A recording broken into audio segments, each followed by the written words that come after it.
Coronavirus obviously has created a global state of uncertainty. I think we're going to be having a mental health crisis now. COVID-19 can be characterized as a pandemic. Normality, as it was before, will not come back full on until we get a vaccine for this. It's important to recognize both the immediate and the long-term impacts that this pandemic can have on people's mental health. There are different phases of mental health distress that one experiences at different points in a pandemic. The other differences that probably distinguish it from other disasters would be the level of self-isolation, physical distancing, travel restrictions. Hi, I'm Dr. Sanjeev Sokalingam. I'm a psychiatrist and vice president at the Center for Addiction and Mental Health.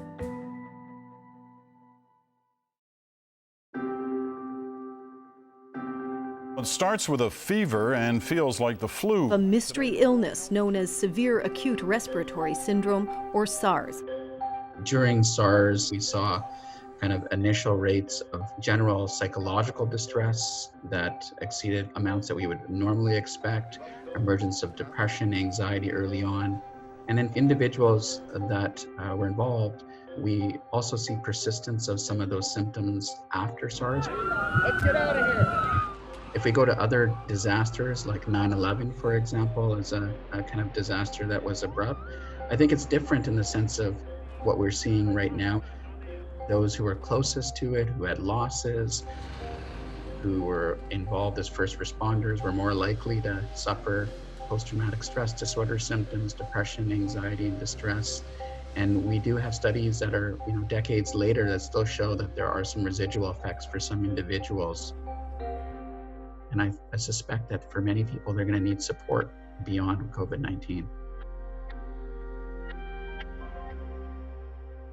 Looking after your mental health is, of course, as important as taking care of your physical health.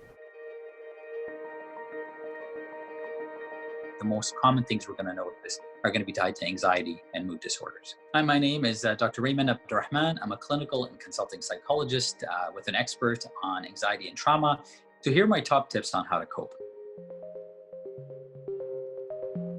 Number one, and this is the biggest one of all, stay in contact with other people.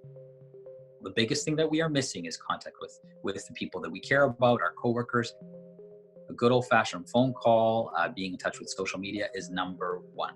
Number two, we want to manage the amount of information coming in. We need to be informed. The World Health Organization is now calling the global coronavirus outbreak a pandemic. The news is tough, the predictions blunt. But we don't need to be inundated with a lot of this information. So limit your access to the news. Set a time where you can actually touch base and find out what you need to, and then carry on with your regular day.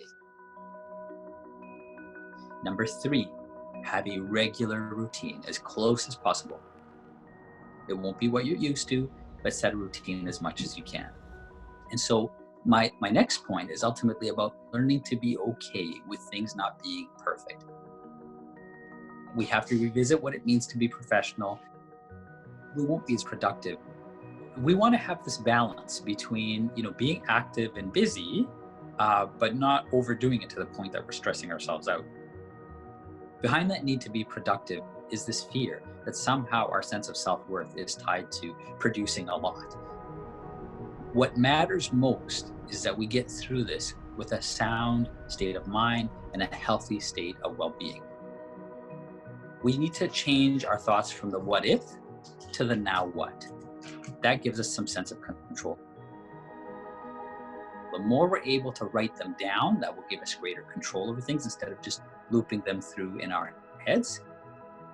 And if our anxiety gets to a physical level of panic, and that might be the case for many people, watch how we breathe. What we might not be realizing it is our body might be prepping for an alarm system. Start to breathe from your nose in a calm and relaxed way. There's a lot of videos on YouTube on relaxed breathing. That's also a good way to stay calm.